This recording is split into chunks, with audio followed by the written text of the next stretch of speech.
Well, hi everybody. Here we are. Let's get cracking.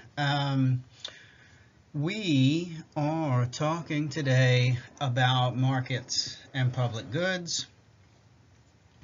Our first objective is to define markets so that we all, when we're finished with this lecture, kind of know just intuitively what people say or what people mean when they use the word markets. And I think a lot of times we go very literal when we hear the word market. We think supermarket, we think farmer's market.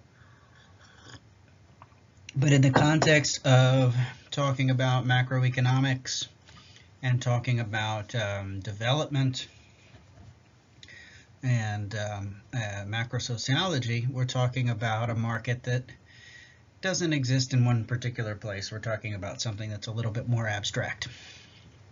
And so I just want to drive that point home.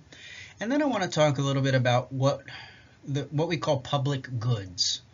What goods are, what public goods are. So we're going to talk about how markets work, particularly what a free market is or supposedly is, what it's the way it's supposed to work, some problems with it and its inner workings, and then we're going to talk about public goods. And the main idea that I want us to take away from this, the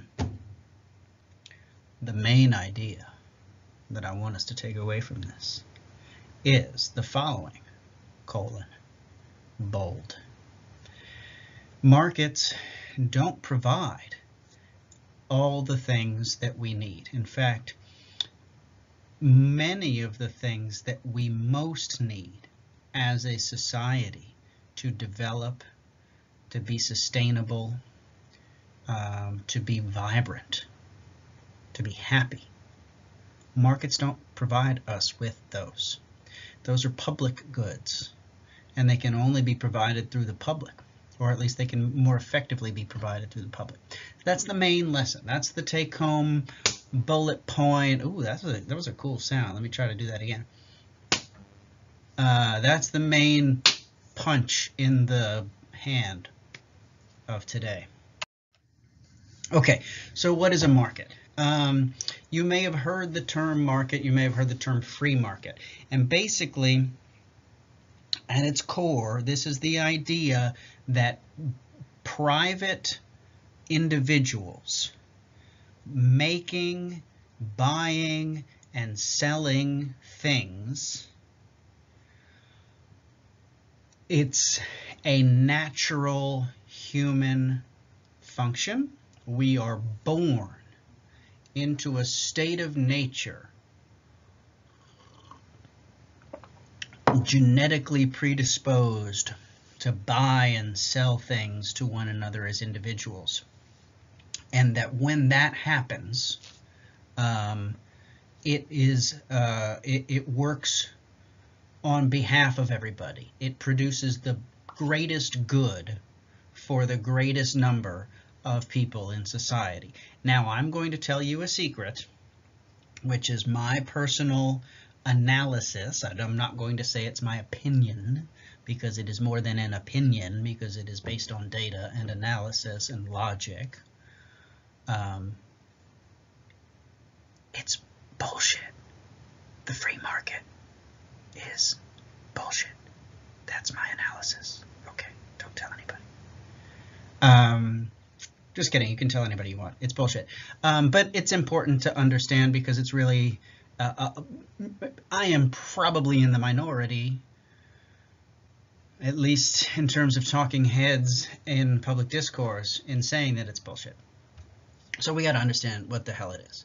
Okay, so the root of this idea, the idea that a market economy is natural, that we as human beings are genetically predisposed, that there's some fundamental law of nature that tells us that buying and selling things to one another is the best way to conduct social life. That has its roots in Well, it actually probably predates Adam Smith, but Adam Smith, the Scottish thinker, philosopher, economist, political economist, whatever, from the 18th century, wrote this book called The Wealth of Nations. It came out the same year that we wrote the Declaration of Independence, right? So the same year that we declared our independence from Great Britain, we being the United States, to give you a sense of how, at what point in history this happened. That's the year that the sort of free market was written about, identified, and theorized for the first time, and became this thing that in the 20th century really took off as a concept and really became the predominant ideological approach to economics and to social life, because social life follows from economic life, right? I mean, if you don't have access to food, you can't make a family. So all social life follows from economic transactions. So Adam Smith writes in 1776, by pursuing his own interest, and by his he means his or her or them, their own interest, he frequently promotes that of the society more effectually than when he really intends to promote it. Okay, so what he's saying here is, when an individual, a private individual, acts in their own personal self-interest, even though they're not intending to improve society more broadly,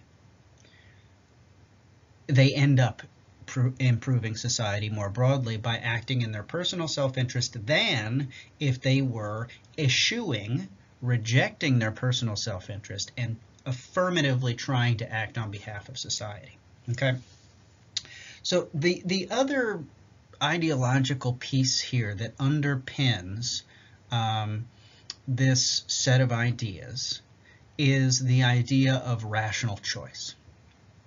And rational choice, going back to this idea that free markets or market transactions are somehow fundamental to human nature, rational choice is the theory, the idea, the argument that individuals in society are always going to make the most self-interested decision they can make. We are going to act, given circumstances, all things being equal, we're going to make the choice that is in our self-interest, that's in our rational self-interest. Another phrase that's commonly used that is not quite interchangeable, but for our purposes roughly synonymous with rational choice, is the idea of utility maximization. Okay, so our utility, usefulness, things that work on our behalf, we like to maximize that, right? So if I have a job and I'm making $10 an hour and somebody else gives me a job offer at $11 an hour, then the rational utility maximizing thing for me to do is to take the other job. Why? Because I'm going to be making more money. If I go to the store and I see two shirts that are effectively similar in quality, in style, and one costs $10 and one costs $15, the rational choice, the utility maximizing choice, is for me to buy the $10 shirt, right? So this is the basic ideological assumption that underpins all of free market economics, all of what we might call liberal or neoliberal thinking. It's this rational choice, is that people are going to make a decision that's based on their own personal self-interest. People are fundamentally selfish, fundamentally, naturally, biologically selfish, rather than altruistic. That's the assumption. And so Adam Smith uses this phrase, the invisible hand, to describe the natural self-regulating character of a free market. And this phrase the invisible hand has been picked up and used mostly in the 20th century. Even though it was developed in the 18th century, it's been widely mobilized as a metaphor for how markets, when left to their own devices, in other words, markets when they're not interfered with by the government, can self-regulate. So let's talk a little bit about what that means. And the best way I know how to talk about exactly what that means is through examples. So let's just, and I'm totally riffing here, I'm making this up off the top of my head, but let's come up with some examples. Okay, I make cars, all right? I manufacture cars, and so it's in my rational self-interest, my utility maximization is to want to make the best car possible for the least amount of money, right? That's obvious. Why do I want to make the best car possible? Well, because if I make a car that is shittier than other companies' cars, people aren't going to buy my cars because they're shittier, right? So I want to make the best car possible, because the better the car, the more market share I'm going to have, right? That is, the more people, the more consumers out there in the world are going to want to buy my car if it's a better car. Okay, and then the other piece of this is I want to produce that best car possible for the least amount of money, which means I want to spend as little as I can on parts, as little as I can on the energy that goes into the manufacture, the electricity and the water and whatever it is. I want to spend as little as I can on salaries. I want to spend as little as I can on benefits. I want to spend as little as I can on overhead, right? Now, I can't spend nothing on that, because if I tried to hire people at 10 cents an hour in 2020 in the United States of America, nobody would take those jobs. So there's a sort of natural equilibrium point that I naturally arrive at, goes the argument. I will naturally find that place where I can get people to work for me and get them to do what I need them to do in an effective, high-quality way at the lowest price that they're willing to do that for. And I'm going to find that equilibrium through some sort of trial and error. Okay, so that's how markets work. They self-regulate. Now, what happens if, and again, we're speaking hypothetically, and we are speaking extemporaneously. So what happens if, in the course of manufacturing this car and trying to do so as cost efficiently as possible, I end up with a lot of like waste products that I don't know what to do with and that are kind of poisonous. So I have to get rid of these things, but I need to get rid of them in the most cost-effective way that I can, because my goal is utility maximization. My goal is to have the widest profit margin that I can have. And of course, that's partially because I want to profit, because I want more money, because more money, you know, is better, because rational choice. But it's also because I have shareholders, and shareholders demand more money. Shareholders invest in me with the promise that they're going to get money back on top of what they invested. So I have an obligation to them to make as much money as possible. So I'm structurally set up to not only have to profit, but to have to profit as much as I possibly can. Okay? So my incentives here are all about maximizing my profit and not about necessarily doing good in the world. So I've got this toxic waste. I don't know that making cars produces toxic waste, but this is hypothetical. So let us pretend that making cars produces horrible, toxic neon sludge. And I got to do something with it, you know, treating it to make it not toxic is very expensive. So I'm going to instead, in the dead of night, creep out of my factory like you know, like a cartoon villain, and dump all of the neon toxic waste in the river. Okay, now, if nobody ever finds out, then good for me. I found a really efficient, cost-efficient way to dispose of that toxic waste. But according to a sort of free market, a pure free market ideology, that's going to come to light. And when it comes to light, you will have consumers out there who will say to themselves, I love those cars, man. Mike Doherty produces some badass cars. They're the best cars. But I'm not messing with this, you know, toxic green sludge in the river business. And all the fish have 3 eyes. I'm not fucking with that. I'm buying a different car. I'm going to go to a different company. And so I lose market share, right? Because I have alienated my consumer base. So with that approach, with that way of thinking about how markets work, then we can conclude that the market itself is going to self-regulate, and it does not need interference from the government. In other words, you don't need the Environmental Protection Agency coming in and saying to that company, listen, Mike Doherty, it's illegal to put toxic neon sludge in the river, and if we catch you doing it, we're going to fine you. The government shouldn't need to do that, because if I do that, I'm going to lose market share. And let me give you another example.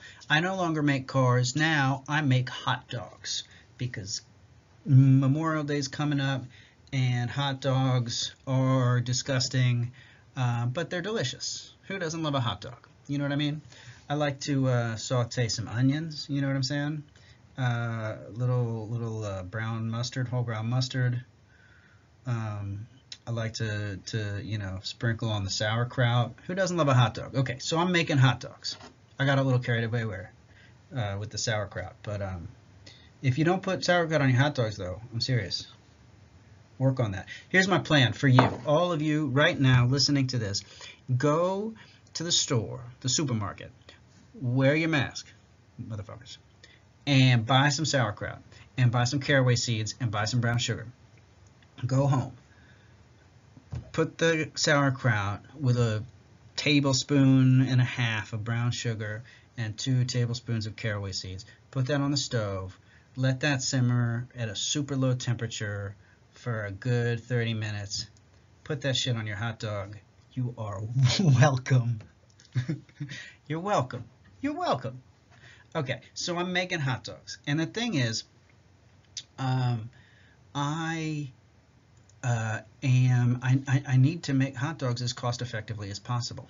And so in order for me to make hot dogs as cost effectively as possible, one of the many corners that I'm going to cut is I'm going to skimp on sanitizing and cleaning my hot dog making factory. Okay, so some mice and some rats and some roaches and shit like that get into my hot dog making factory naturally, because it's full of, like, you know, chopped up pig entrails.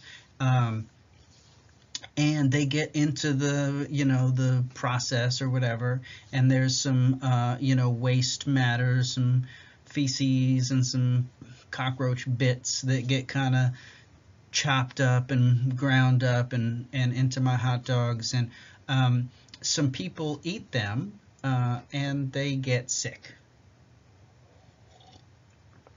Well, in a free market, in a self-regulating, equilibrium finding free market, you don't need a Food and Drug Administration that regulates, that says, hey, you know, rat carcasses in your hot dogs is illegal, and if we catch you doing it, we're going to fine you because it's a public health hazard. They don't need to do that, because if I do that and people get sick, they're going to stop buying my dogs. Okay, and so I have a natural incentive, an incentive that is built into the functioning of the free market to produce healthy dogs, right?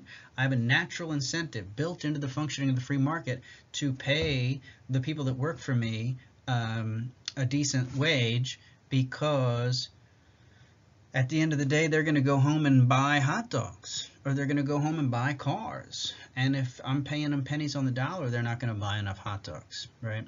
So the market, so the idea is, hopefully I've made this clear, the idea is that the market self-regulates, that the market does not need the government to tell the market what to do. This is the idea of an unfettered free market. And of course, if we take this idea of an unfettered free market to its sort of radical, extreme argument, things like the bailout from 2008, from Barack Obama's first years in the Oval Office, from the cash for clunkers, all the way to the small business bailout that the Trump administration released in, I think it was late March, right? Those kinds of bailouts. That is the government interfering in the market, right? Listen, buddy, like so a radical free market way of thinking about what has happened with COVID and small businesses and, a 20% unemployment rate or whatever ridiculous figures we're looking at right now. A purely free market approach to that would say, look, buddy, you and your family operate your little bar in, Springfield, Illinois. You chose to do that. When you made that choice, you assumed the risks of a global pandemic and people being required to stay in their homes and restaurants and bars being forcibly closed by the government. You assumed that risk when you said, hey, my thing in life is I'm going to own this bar and operate this bar. And so, tough shit.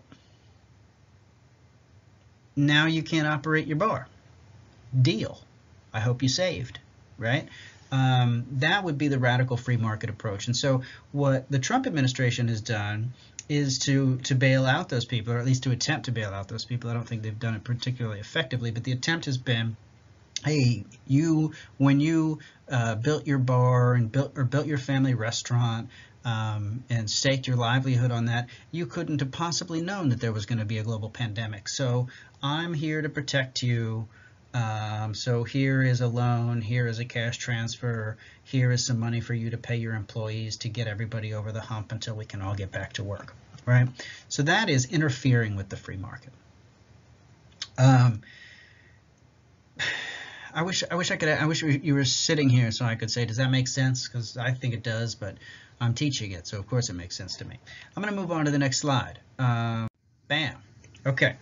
So another aspect of this idea, and remember, between you and me, this whole set of ideas is what? Bullshit. But it's important that we understand them, even though they are bullshit, because they are widely relevant to public discourse. I mean, you can't understand social life, economic life, current events in any substantive way without having a good handle on these ideas.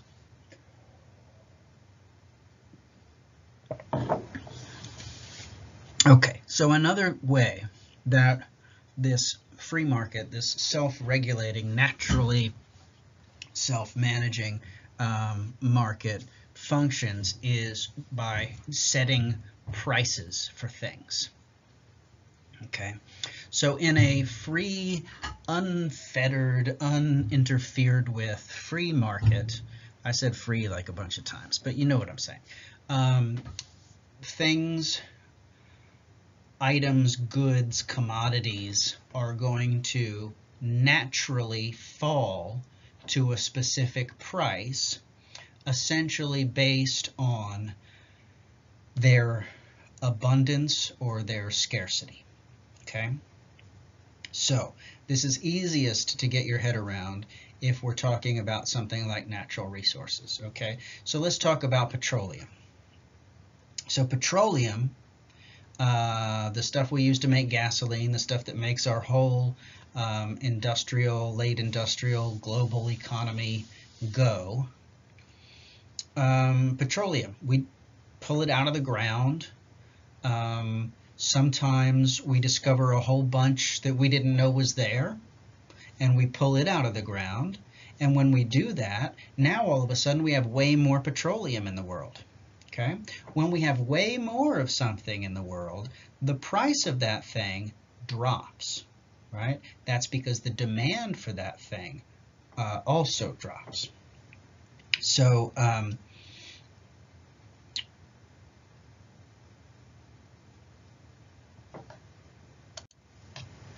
the other aspect of this self-regulating free market economy, this unfettered, uninterfered with, self-managed, natural set of functions, which, remember, is bullshit.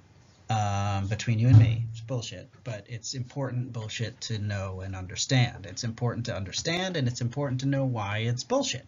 And it's important to understand because even though it's bullshit, it is widely, it informs thinking about current events, about social life, about economic life, very, very widely. So another way that the self-regulating market works is that it naturally finds the natural right price for particular goods and services, commodities in an economy. And that natural right price is basically a function of the abundance or scarcity of a particular item. Right? So if there are way more cars in the world, then the price for those cars goes down, right? So in the early 20th century, when Henry Ford famously hit on that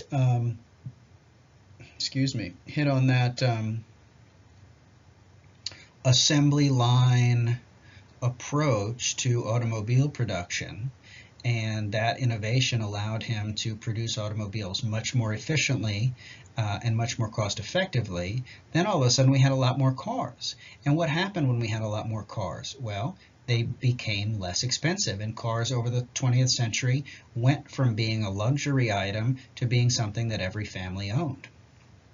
Now cars are so cheap that every person owns one, pretty much. Oil, right? We dig oil up out of the ground. We use it to power society, right? It's the basis for our industrial society. It's the basis for everything, all the energy that we have is petroleum. If we discover a huge new reserve of petroleum and we're able to get all that petroleum out of the ground, all that oil out of the ground, well, the price of oil is going to go down because now we have much more of it. So the more of something we have, the less expensive it becomes, right? Because there's less demand for it, because it's all over the place all of a sudden. The less of something we have, the more expensive it becomes, right? So let's say all of a sudden, and this is not true, this is totally made up. It's in fact demonstrably geologically false, but it's a made-up example. So let's say, so now we're going great guns, we're making all this oil because we made this huge oil discovery off the coast of somewhere, and everybody's being flooded with oil, and so the price of oil tanks, but then all of a sudden that reserve of oil is tapped out, and all the other big reserves of oil in the world are all suddenly tapped out. Then there's much less oil. And because there's much less oil, the price is going to go up. Okay? I hope that makes sense. It's a pretty basic idea, but it's basically there's an inverse relationship between supply and demand. Okay? The more supply you've got, I like to use the word abundance and scarcity rather than supply. It makes more intuitive sense to me. But the more supply you have, the less demand you have. and vice versa. And so this this graph here is a supply and demand curve. This is, if you take an intro economics class, you will see this. And if you major in economics, it will haunt your life. But it basically goes like this. Let me see, I'm going to try to draw here. So this axis down here, this that I'm drawing yellow, that's quantity. Q is for quantity, okay? So when you are on this side of the x-axis, you have less quantity of something. When you're on this side of the x-axis, you have more quantity of something. Now we're going to go purple. The y-axis here is the price, okay? So when you're up here, you have a high price for something. When you're down here, you have a low price for something, okay? So now let's go red. This curve right here maps supply.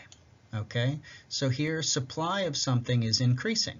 This is down here is low supply of something, and up here is high supply of something. Okay, now we're going to go green. This curve here is demand.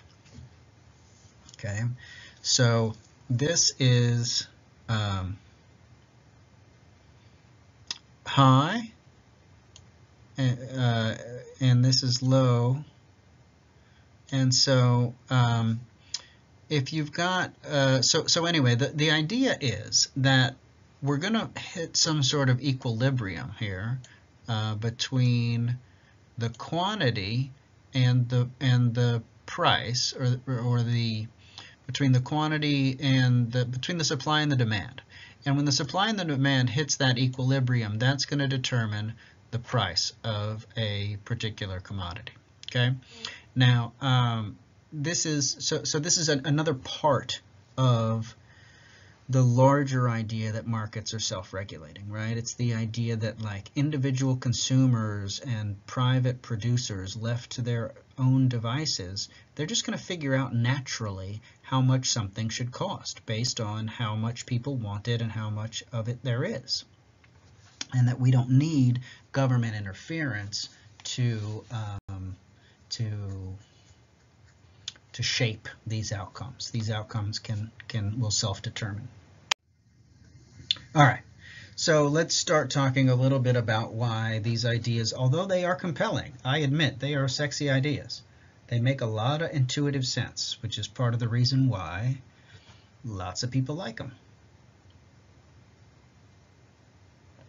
But I want to throw down just a few ideas of why they are, in my estimation, problematic.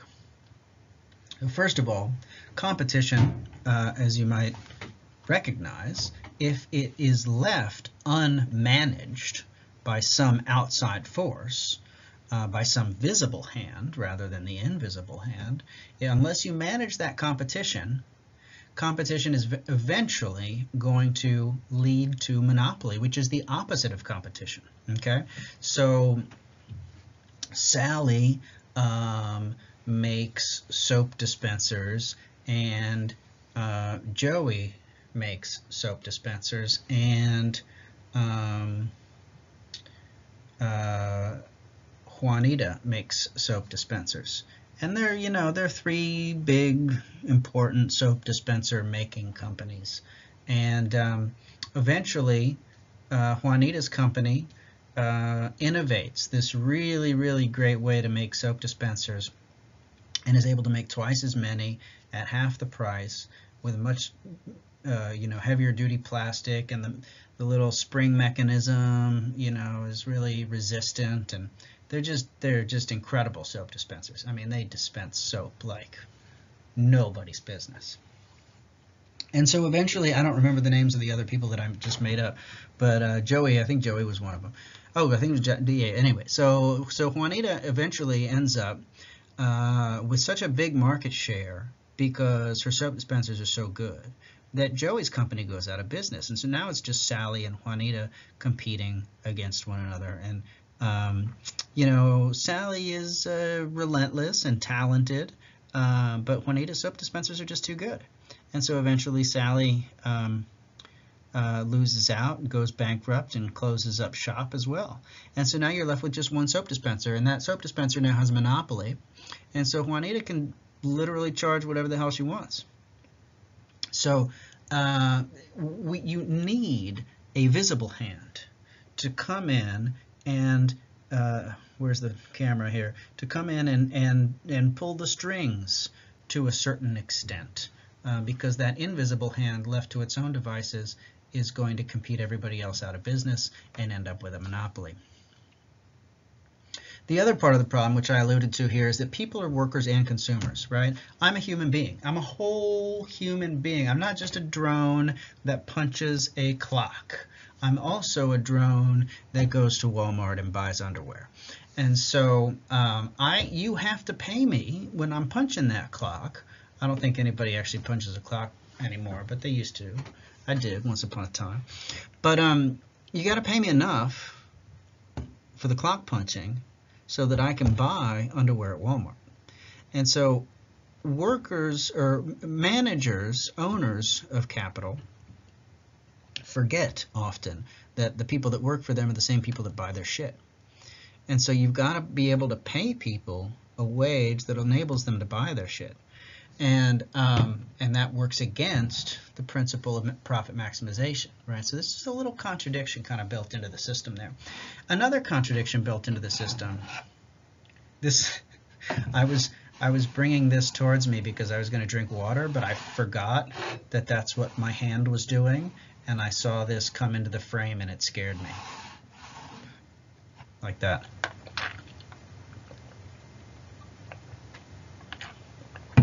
Another part of the problem, and we will actually talk about this in great detail in some weeks' time when we get into collective action and free rider problems, terms that don't have to make sense to you right now because we're going to talk about it later. But you know, if you make soap dispensers and person B makes soap dispensers and person C and person D and person E and person F all make soap dispensers, you are the soap dispenser sector of the economy, right? And your task as an individual maker of soap dispensers is to make as many of those motherfuckers as you can, because the more soap dispensers you make, the more soap dispensers you sell, and the more soap dispensers you sell, the more money you make. And the goal is to make more money, so make more soap dispensers. But as a collective, as a sector of the economy, as a group of companies making soap dispensers, if all of those companies follow that same logic and make as many soap dispensers as they can and sell as many soap dispensers as they can, what's going to happen? You're going to flood the market with soap dispensers, and the price of soap dispensers is going to plummet. And when the price of soap dispensers plummets, the individual capitalists make less money, right? So there's a conflict of interest between the group interest and the individual company interest. And that conflict is built into the DNA of capitalism. It's built into the DNA of market activity. And so you need a visible hand to manage that. Another problem with free markets is the idea of externalities. And I sort of, I talked about it without using that word in the previous slide when I gave you the examples of dumping toxic waste or making poisonous hot dogs, right? The thing is, so an externality is a cost that a producer doesn't pay for. Let me give you another example. I am a farmer, okay? And I grow, I don't know what I grow. What do I grow? I grow corn. Why the hell not? I'm a farmer. I'm a corn farmer. I grow corn. In order for me to grow my corn as much and as well and as cost effectively as possible, I have to bomb my corn with poison so that you know, insects don't eat it before I can get it to market. Okay, so I bomb the shit out of my corn with poison. Well, as I'm bombing the shit out of my corn with poison, a big gust of wind comes, whew, and it takes that poison and it pushes that poison in the air and it drifts over to my neighbor's house, and the poison falls onto my neighbor's world, and eventually that happens enough times that my next door neighbor gets sick and gets cancer. and my next door neighbor has to go to the hospital and has to have chemotherapy and has to treat that cancer and pays thousands and thousands and thousands and thousands of dollars to treat that cancer, right? Why did my neighbor get that cancer? Because of the pesticide drift. Why was there pesticide drift? Because it was built into the structure of my corn production process, right? So in effect, the cost of my neighbor's medical care is a cost of my corn production process, right? Except I don't have to pay it. They have to pay it. And so I get out of paying a cost that is actually part of my production process, right? That is called an externality. And the problem is that free markets do not handle externalities well. There's no real way for a free market to force me to cough up for my neighbor's cancer treatment, right? And so I would need government interference, or the society would need government interference in order to make certain that the person that produced those costs, that those costs accrue to the person that produced them. Okay? Does that make sense? It's external. It's called an externality because it's external to that production process, right? So those internal costs to the production process, everybody knows I got to buy seed. Everybody knows I got to buy pesticides. Everybody knows I got to buy fertilizer. Everybody knows I got to pay I got to, have crop insurance. Everybody knows I got to have a tractor, right? Those are the internal costs. But the external costs, what about, and I'm riffing here, but let's say I grow all this corn, and most of my corn gets used to make corn syrup, and then a poor family eats a lot of high fructose corn syrup foods and gets diabetes. I gave them diabetes. Now, it wasn't just me, right? Because I don't grow that much corn. I don't make all the corn syrup in the world, but I helped. I played a part in the production of that cost. But it's not internal to my production process. It is an externality. So markets don't manage, free markets, unfettered, unmanaged markets don't handle that well. They don't know how to. They're not set up to make certain that the person that should pay pays. And so the bottom line, and this is where we're going with all of this, the bottom line is there's stuff in the world that free markets simply do not allocate, distribute well or effectively or efficiently. Okay? And that's what we're here to talk about today. And so that's what we mean when we talk about public goods. I said that the main thing that I want you to take away from this is, what is a public good? Why is it important? How come markets can't really provide public goods properly? And so what is the proper role for a government in an economy? Because lots of people are going to tell you. Important people are going to tell you. Powerful people are going to tell you. People with big I've said the F word so many times in this lecture already, so I guess it doesn't matter. If I don't have to, I shouldn't, censor myself now, but I'm suddenly feeling sheepish, so big freaking megaphones, Fox News megaphones, and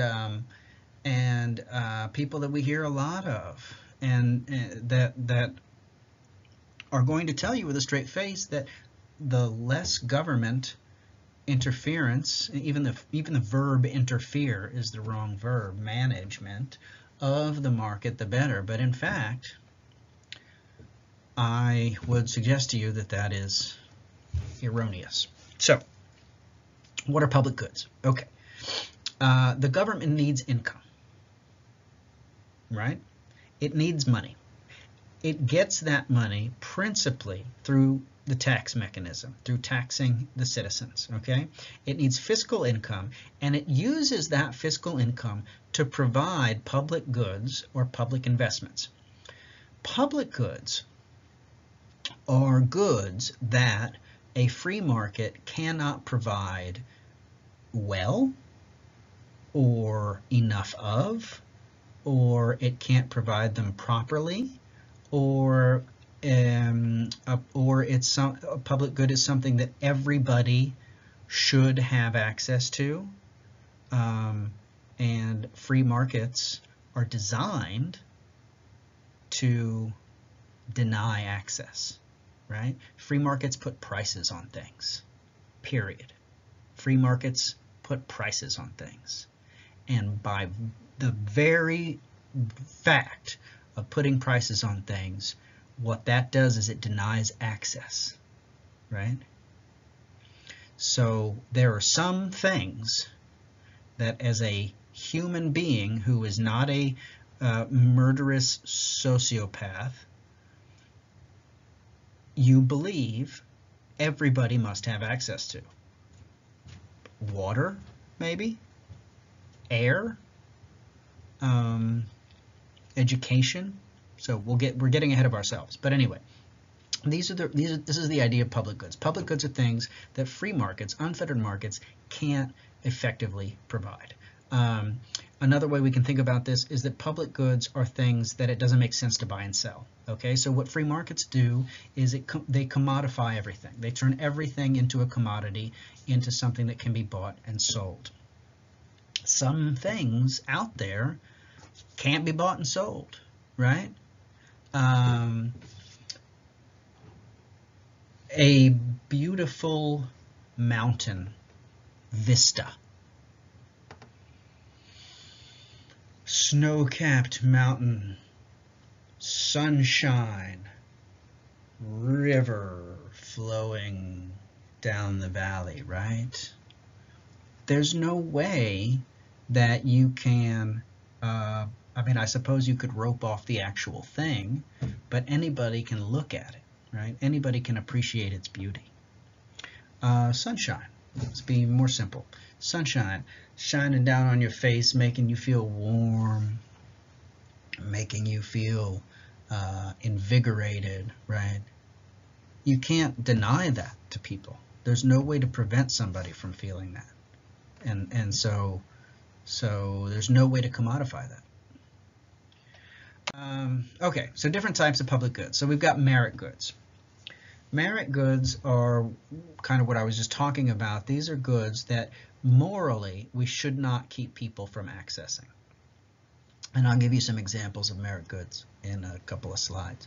Another type of public goods is what economists call non-rival goods. And these are goods that it just doesn't matter how much people consume.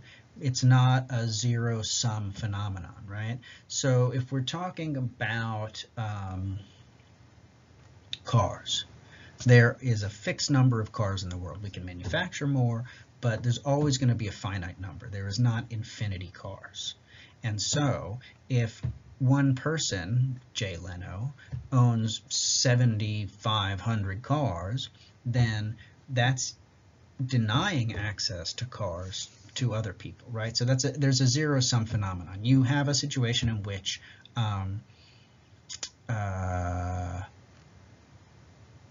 the more cars you consume, the fewer cars there are, right? The more oil you consume, the less oil there is. The more, I don't know, pretty much anything, the more cotton you consume, the less cotton there is, right? We can certainly plant more cotton, we can mine more oil, we can manufacture more cars, but we can't keep up necessarily with consumption.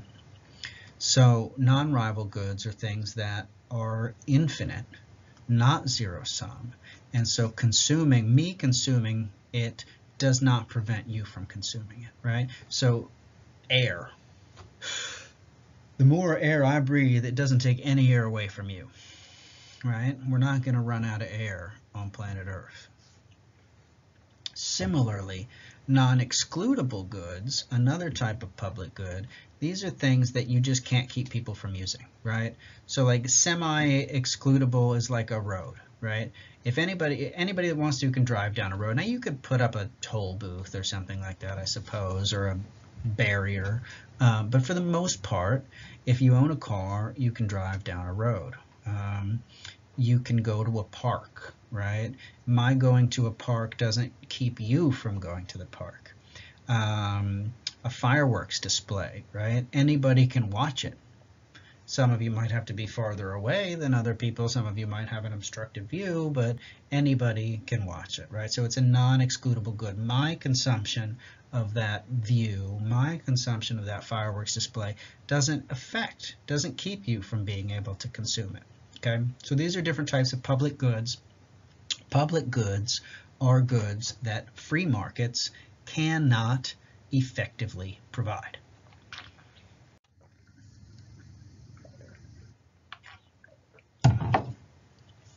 So let's give some examples here. Infrastructure, okay? Roads, power, water, sewers, right? These are things that markets can't really provide. If we left it up to the market to provide our sewers or to provide our water, what would happen? Well, people that couldn't afford water wouldn't have water, and they'd probably die.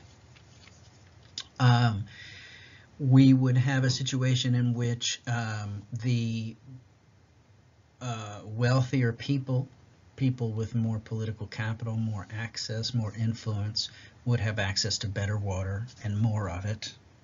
Poorer people, people of color, marginalized communities would have access to less water and less quality water. And actually, I think probably all of you in your head are thinking Flint, Michigan, Flint, Michigan. And so, yeah, there's a situation in which basic infrastructure wasn't provided in an equitable and just way. But it would be considerably worse if it were left up to the private sector. Roads, right? If roads were left up to the private sector, then, you know, the rich would have amazing roads and the poor would have, like, you know, gravelly, potholy roads or no roads at all, right? National defense. We can't properly say, okay, you're wealthy, so you're protected, but you're not, so you might be vulnerable to being bombed. That's not morally appropriate, and it also just, like, how does that work? How do you protect one group of people and not another group of people that are occupying the same space?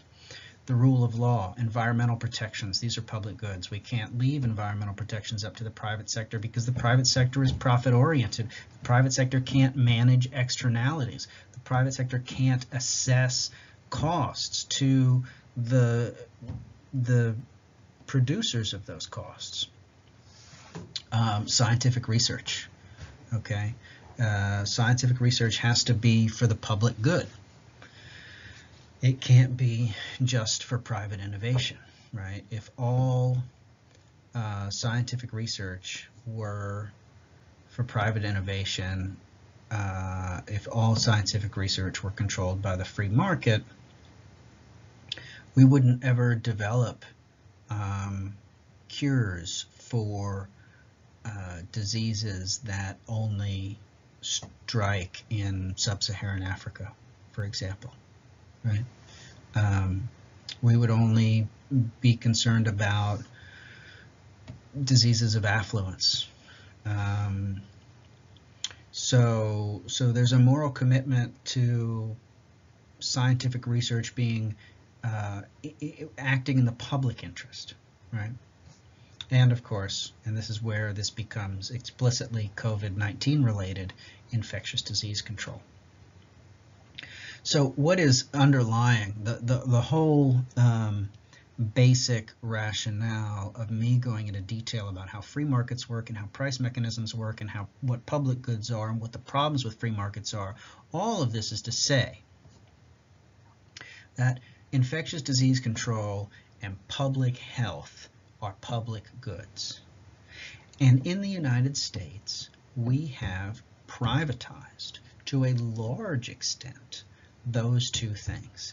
And it is our inability or our unwillingness to recognize that these are public goods that must be, if we want to have them provided aptly, must be provided by the public sector, And we have let the private sector handle them for the most part, more than we should have. And that has created a situation in which we are simply not set up to handle such a massive, unprecedented, and surprising shock to our public health systems. So merit goods, healthcare, right? Remember, merit goods are goods that, morally speaking, we cannot deny people access to, which means we shouldn't put a price on them. Because once we put a price on something, we deny people access to it. So basic health care, we shouldn't deny access to that for people. Basic education. And there's a debate. I had a debate with my mom on the phone the other day. There's a little debate going on about what constitutes basic education. Bernie Sanders says, let's make college free for everybody. Well, K through 12 is already free for everybody and has been free for everybody for a long time, right? It's been so free for so long, K through 12, that it never even occurs to us to be like, K through 12 is free. That's cool. We just assume that that's the way the world works, and college isn't. Well, why not? What magic thing happens at 12th grade that doesn't happen at 13th grade? So Bernie Sanders says, well, let's expand the definition of basic, and let's make college basic. And if we call college basic, and we say basic education is a merit good, then it should be free. It should be public. It should be taken care of by the government, as is K through 12, and not by the private sector. Social insurance for unemployment and disability, right?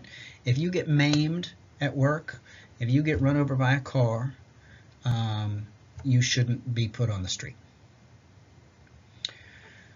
Safe drinking water, sanitation, basic nutrition, safe shelter, right? All the things that we need basically to survive and to have our lives not preempted by disaster, by trauma. All of these things, most people would agree, should be universal, right? Everybody should have access to those things. So those are examples of merit goods. So we're winding down here.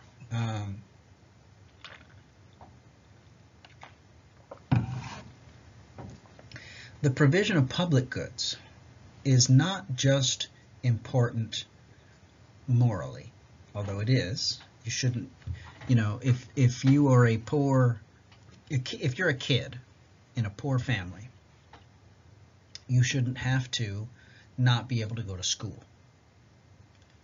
You shouldn't have to, going to kindergarten, going to 2nd, 3rd, 4th, 8th grade should not be prohibitively expensive for anybody in society. And when it becomes prohibitively expensive, then the public sector should step in and say, here's what you need to go to school, because you should be allowed to go to school, right? And that's moral. There's a moral basis for that, but it's also important economically, right? Because if, thinking again in utility maximizing rational choice terms, the more people that go to school, the better educated our workforce will be. The better educated our workforce will be, the more productive we'll be. The more productive we are, the more money our country and our economy will make, and the more money our country and economy makes, the more we'll be able to protect it, advance it, and act on its behalf, and act on behalf of the citizens that comprise it, right? So it's not just there's not just a moral logic to universal basic education. There is a an economic development logic to it as well. Same thing goes for social insurance. Same thing goes for basic health care, right? If people are dying of malnutrition and they aren't getting enough to eat, and they aren't able to, they don't have access to clean water, and they're dying of dysentery. That isn't just a moral issue, it's also an economic issue. It creates costs for the government, it creates costs for the economy. Somebody's got to come out of pocket for those costs. Somebody's got to come out of pocket to treat all of the sick. They can't come out of their own pockets for it. So there are costs to these things. And so there's a moral argument and there's an economic argument for ensuring that the public sector, aka the government, aka the state, is able to manage the economy enough that it can ensure the provision of public goods, right? Also, when you have a country with under provision of public goods, that discourages other companies from wanting to invest there, right? So I'm not going to set up shop, I'm not going to set up my factory, my headquarters for my smartphone making business in a country that doesn't educate its people, that doesn't take care of their basic hygiene and their basic public health. I don't want people working for me that are going to die, and I don't want people working for me that only have a 4th grade education, right? And so if I see a country that doesn't take care of its citizens in that way, I'm not investing in it. So this is mostly a problem in really poor countries, right? So you'll see gross under-provision of public goods in so-called third world countries. You'll see it in low-income countries, in the countries of the global south. But oddly enough, we are the richest country in the world, the United States of America. We are the richest country in the world in terms of productive capacity, in terms of GDP. We're the richest country in the world. But we have pretty shitty public good provision among middle income and wealthy countries. All right, so we are the richest. We're at the very top in terms of wealth, but we are in the middle in terms of public good provision, right? We have less access to education, less access to public health, less access to quality infrastructure.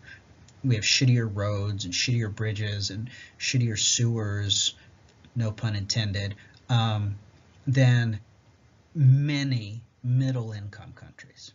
Okay, and that is because we have eaten, mixing my metaphors, hook, line, and sinker, the ideology of the unfettered free market. We have since Ronald Reagan, basically since the early 1980s, we have been peeling back every time we can the role of the government in managing the economy, and that has left us rich as hell and also, weirdly, contradictorily, simultaneously, very poor. And part of that is, a big part of that is that we spend more on defense than any other country in the world by a pretty wide margin. And so then this, which is our final slide for today, is 2019 discretionary spending by the U.S. government, and you can see half of it is defense. And the next biggest section after defense, let me go, what color should I go with here? Let's go red. After defense is this one here, that's transportation. And then veterans benefits and services, which is of course a direct outcome of defense. In fact, I sort of feel like it should be part of that. And then education, okay? Maybe I won't use red on the red piece of the pie. What? I want to use, oh, that doesn't show up very well. That doesn't show up very well. Oh, that shows up. Okay, so that blue is education. And then this purple one is health, right? So, you know, in most countries of Western Europe, spending on education and health and defense, those would be reversed. Those would be reversed. Now, I'm not saying that I want to be bombed to smithereens, because that would suck. I appreciate waking up not hearing like mortar shells, but there's a cost associated with that. Okay, bottom line, I hope that you have come away with, at the end of this, a basic understanding, a conceptualization of the idea of markets, so that when you turn on the news and they talk about the market, you know what that is. I hope you've come away with a basic idea of public goods, some of the problems with free markets, some of the roles that government must play in the management of markets. And I hope that you're able to connect the historical, since the 1980s to today, the historical dismantling of our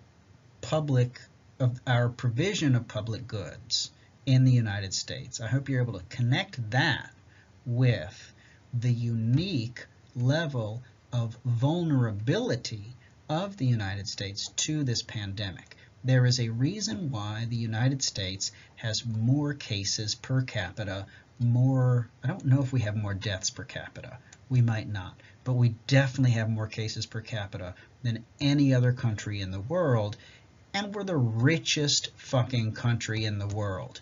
The richest country in the world, and we have more cases per capita than any country in the world. Why is that the case? Well, a good part, not all, because shit is complex, but a good part of it has to do with the fact that we have bought in to a much greater extent than we should have to the unfettered free market idea, to the idea that the government and its role in the economy should be as little as possible. And so we have peeled away, we have stripped away over the past 40 years the role of the government in providing public goods, such as science, such as public health, such as public education, and our health infrastructure. And so these things have left us, among wealthy countries, uniquely vulnerable.